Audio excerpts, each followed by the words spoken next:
आप सभी अध्यक्षगण, अभिभावकगण एवं मेरे प्यारे प्यारे बच्चों को सुप्रभात।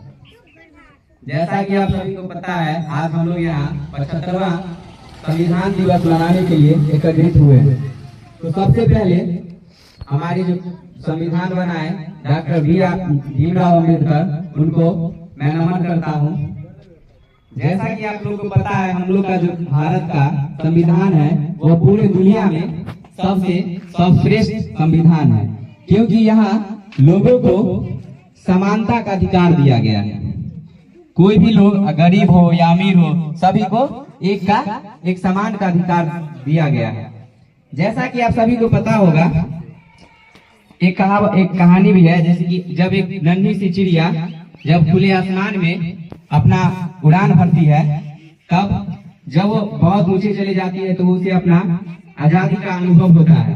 लेकिन जैसे जैसे वो बहुत ऊपर चले जाती है, उसे अपने दायरे का भी पता चलता है। ठीक उसी तरह हमारा जो संविधान है उसमें सभी लोगों के लिए सफलता के लिए तो बनाया हुआ है, लेकिन इसमें कुछ दायरा भी है, कुछ नियम भी है जो बहुत ही सोच समझ करके बनाया गया है। जैसे कि एक क्वेश्चन था भी उमंग राज का कि 1950 में क्यों कॉन्स्टिट्यूशन लागू किया गया।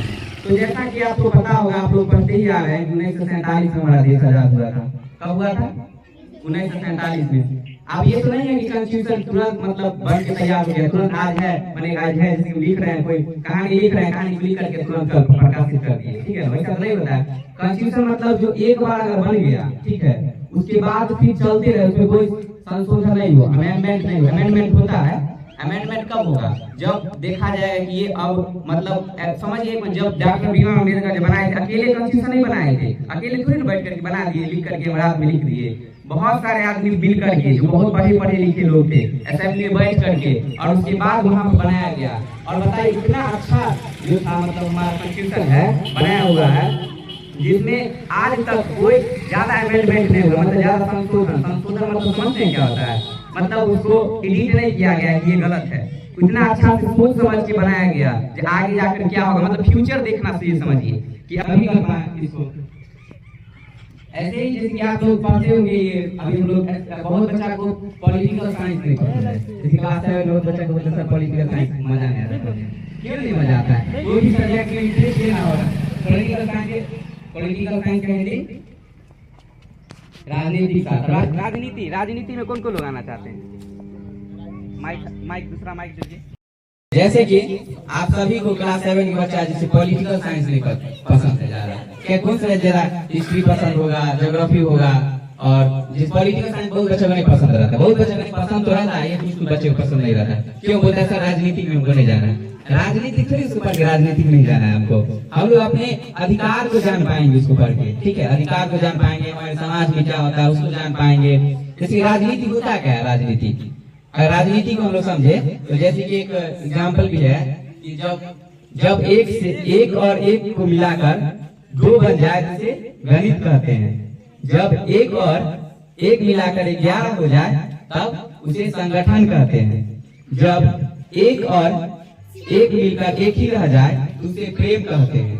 और जब एक और एक मिलकर 0 हो जाए तो उसे अध्यात्म कहते हैं। और जब एक और एक मिलकर मिलने ही न दिया जाए तो उसे कूटनीति कहते हैं। और जब एक को एक के विरुद्ध खड़ा कर दिया जाए तो उसे राजनीति कहते हैं। सही बात है कि नहीं? जैसे कि और इसीलिए राजनीतिक शास्त्र पढ़ना हम लोग को बहुत जरूरी है, ठीक है। कैसे हम लोग अपना जितना भी अधिकार है, हम लोग का फंडामेंटल राइट्स है, हमारे कॉन्स्टिट्यूशन में क्या है नहीं, बताइए। कोई भी आदमी मान चलिए पुलिस पकड़ के ले गया, ठीक है, और गलत से मान चलिए आप ले गया, मान चलिए आप पढ़े नहीं लिखे, आपको पकड़ के कोई ले गया और पुलिस स्टेशन में और 2 दिन तक रख लिया। जैसे आपको पता है कोई भी मुजरिम को 24 घंटा से ज्यादा वो पकड़ के नहीं रख सकता है, उसके लिए उसको कोर्ट में ले जाना होगा। तो पहले क्या होता था, ऐसा नहीं होता था, ठीक है ना, 24 कितना भी रख सकता था। इससे क्या होता है, जो मुजरिम नहीं भी है वो भी पकड़ा जाता था, उसको बहुत दिक्कत होता था। इसलिए क्या हुआ कि जो भी मुजरिम है वो मुजरिम है, अगर पुलिस उसको 24 घंटा में उसको कोर्ट में पेश नहीं करती है तो उसको छोड़ देना रहता है, ठीक है। तो अपने अधिकार को जानना होगा। अगर आप पढ़े लिखे रहिएगा तो अपने अधिकार जानिएगा, और नहीं तो नहीं जान पाइएगा। इसलिए कोई भी सब्जेक्ट, कोई भी स्पेसिफिक सब्जेक्ट, चाहे वो हिस्ट्री हो, ज्योग्राफी हो, फिजिक्स हो या केमिस्ट्री हो, कोई भी सब्जेक्ट सबका एक अपना इम्पोर्टेंस है। इसी तरह सबका एक अपना इम्पोर्टेंस है। इसलिए ठीक है, मैं इतना ही करके अपने वाणी को विराम देता हूँ। Thank you.